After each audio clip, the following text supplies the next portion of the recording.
15 شعبان کی رات میں ہمارے ملکوں میں جو ہمارے عجمی ملک ہیں اس میں وہ کچھ ہو رہا ہے جو نہ میرے نبی نے کیا، نہ صحابہ نے کیا، نہ تابعین نے کیا۔ عجیب و غریب عبادات گھڑ لی ہیں، عجیب و غریب اس کے اعمال بنا لیے ہیں اپنی طرف سے، اور مسجدیں بھری ہوتی ہیں اور روشنیاں لگی ہوتی ہیں اور آتش بازی ہو رہی ہوتی ہے۔ میرے نبی نے اس رات کی فضیلت بتائی، عمل کوئی نہیں بتایا۔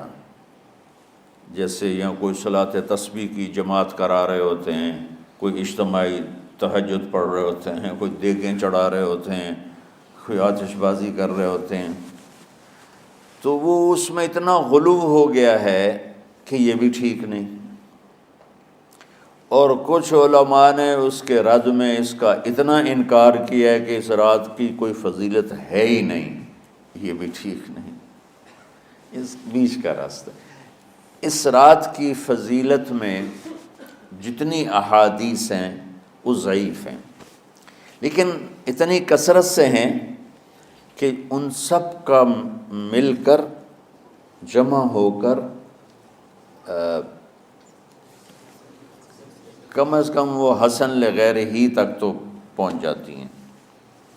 اور ابن عثیمین رحمۃ اللہ علیہ نے بھی یہ لکھا ہے کہ زیادہ سے زیادہ ان احادیث کے مجموعے سے، چونکہ اگرچہ ضعیف ہیں لیکن کافی زیادہ ہیں، تو وہ حسن لغیر ہی تک پہنچ جاتی ہیں۔ تو حسن لغیر ہی سے کوئی عمل ثابت نہیں ہوتا، عمل ثابت ہوتا ہے صحیح حدیث کے سے۔ ایک احادیث کی کثرت سے روایات، اور ایک امت کا عمل، کہ امت کا بہت بڑا طبقہ صدیوں سے اس رات کا اہتمام کر رہا ہے۔ لیکن کچھ عرصہ پہلے تک اہتمام تھا دن میں روزہ رکھنا، رات کو کوئی نوافل پڑھ لینا، کوئی دو چار زیادہ پڑھ لینا، لیکن اب یہ ڈھول تماشے جو اب شروع ہوا ہے اس کا تو کوئی وجود ہی کوئی نہیں ہے۔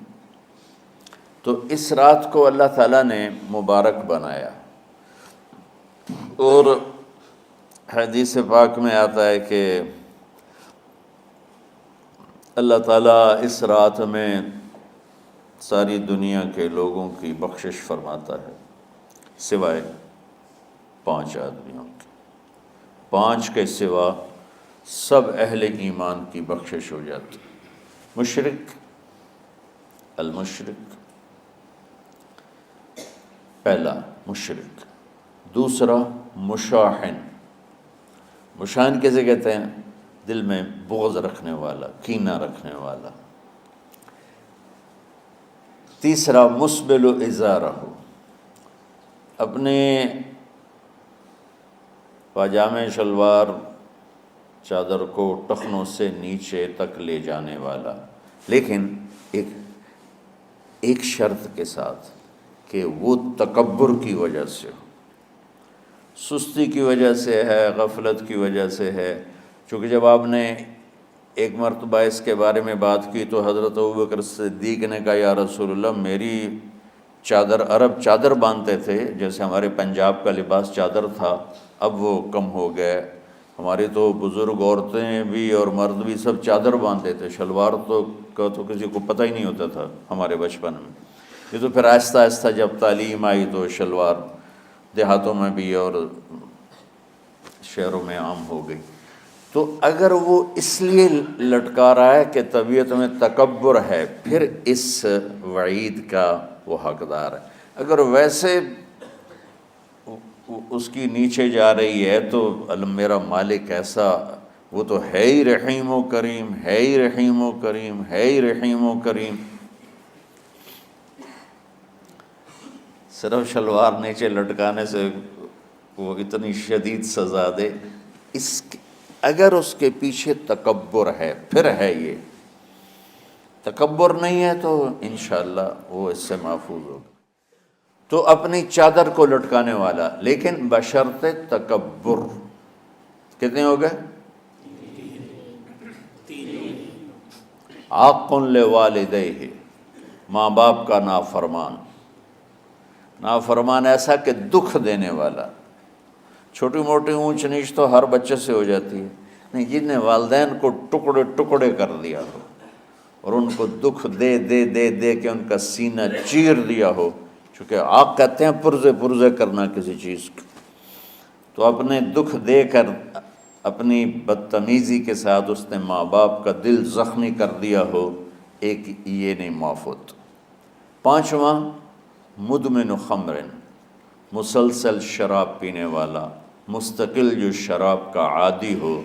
ان 5 کو مؤخر کر دیا جاتا ہے.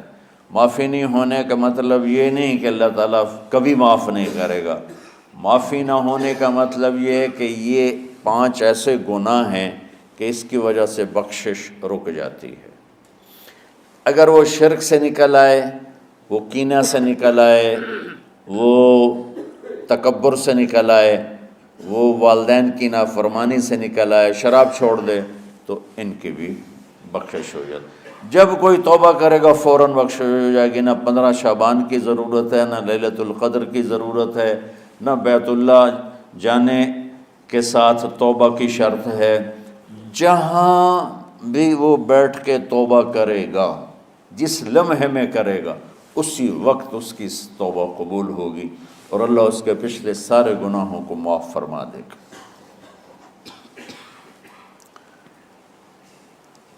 دن کا روزہ، رات کا قیام، زیادہ زیادہ قیام سے مراد نوافل ہیں. کوئی گھر میں پڑھ لے، کوئی مسجد میں پڑھ لے. نوافل نفلی عبادات گھر میں ہی افضل ہوتی ہیں. میرے نبی سنتیں ہمیشہ گھر سے پڑھ کے آتے تھے. تہجد اپنے گھر میں پڑھتے تھے، مسجد میں نہیں پڑھتے تھے. سوائے اعتکاف کے آپ اپنے نوافل سنتیں سب گھر میں پڑھتے تھے اور مسجد میں صرف فرض آ کے ادا فرماتے تھے. اور اس کے بعد بیٹھنا ہوتا تھا تو بیٹھ جاتے تھے، اٹھنا ہوتا تھا تو اٹھ جاتے تھے. تو اعتدال اللہ کو ہر چیز میں پسند ہے. دنیا جو مختصر ہے اس میں کیسے پسند نہیں ہوگا؟ آخرت جیسے معاملے میں بھی اللہ ہم سے کہہ رہا ہے اعتدال، امتن وسطا. ایسے عیسائیوں کی طرح ترک دنیا بھی نہ کرو، یہودیوں کی طرح دنیا کے پیچھے نہ پڑ جاؤ. رزق حلال بھی کماؤ، اپنے بچوں کو بھی دیکھو، اپنے فرائض کو بھی دیکھو جو دنیاوی ہیں، اور اللہ سے بھی اپنا معاملہ ٹھیک کرو اور درست کرو. بعد کے زمانے میں صحابہ کے بعد سے ہی ایک انتہا پسندی امت میں آئی. ساری ساری رات جاگنا. فلاں بزرگ تھے وہ رسے سے اپنے بالوں کو باندھ لیتے تھے کہ نماز پڑھتے پڑھتے جب نیند آئے اور جھٹکا لگے تو رسے سے بندھے ہوئے بالوں سے اس جھٹکے سے تکلیف ہو اور ان کی آنکھ کھل جائے اور پھر نفلوں میں شروع ہو جائے. ایک فلاں بزرگ تھے وہ اپنے آنکھوں میں نمک کا سرما لگاتے تھے تاکہ آنکھیں جل جائیں، اس میں وہ جلن پیدا ہو جائے اور نیند اڑ جائے. یہ ایسے واقعات بھرے پڑے ہیں. فلاں بزرگ تھے انہوں نے 30 سال عشاء کے وضو سے فجر کی نماز ادا کی. یہ اپنی جگہ پہ بزرگی ہے، لیکن یہ بھائیوں یہ دین ہم پیش نہیں کر سکتے. فلاں بزرگ تھے وہ 30 سال سے ستو کھا رہے تھے کہ روٹی کھانے اور ستو کھانے میں 70 دفعہ سبحان اللہ کا فرق پڑ جاتا ہے. تو روٹی کھائیں تو 70 دفعہ سبحان اللہ کم کہہ سکتے ہیں، اور ستو کھائیں تو 70 دفعہ سبحان اللہ زیادہ کہہ سکتے ہیں. تو لہٰذا ان کا مجھے تو 30 سال ہو گئے، میں تو ستو کھا رہا ہوں، میں تو روٹی نہیں کھا رہا. یہ دین نہیں ہے.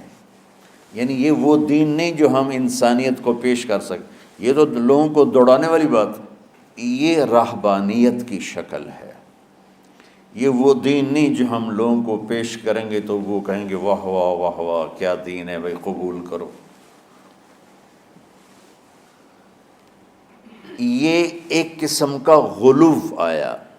میں ایک حدیث سناتا ہوں، بخاری شریف میں بھی ہے، مجھے اب ہر شے بھول گئی. لیکن وہ ہے نہی الغلو، اس طرح کر کے آپ لوگ زیادہ جانتے ہوں گے جو پڑھ رہے ہیں کہ غلو سے نہیں۔ حدیث آپ کو سب کو یاد ہوگی کہ 3 صحابہ آئے اللہ کے نبی کے گھر اور پوچھا کہ اللہ کے نبی رات کیسے گزارتے ہیں؟ تو گھر والوں نے کہا سوتے بھی ہیں، جاگتے بھی ہیں، کھاتے بھی ہیں۔ تو وہ تینوں آپس میں کہنے لگے وہ تو نبی ہیں، سوئیں بھی تو کوئی بات نہیں، اور شادی ہے کوئی بات نہیں، ہم تو نبی نہیں، ہمیں تو کچھ کرنا چاہیے۔ ایک نے کہا کہ میں ساری زندگی روزہ نہیں چھوڑوں گا، ایک نے کہا کہ میں ساری زندگی سوؤں گا نہیں، ایک نے کہا میں ساری زندگی شادی نہیں کروں گا۔ تو دیکھنے میں تو واہ واہ کیا بڑی بزرگی ہے بھائی، بڑے بزرگ ہیں۔ ہمارے نبی کو پتہ چلا آپ نے تینوں کو بلا لیا، کہ تم مجھ سے زیادہ اللہ سے ڈرنے والے ہو، میں تم سے انا اتقاکم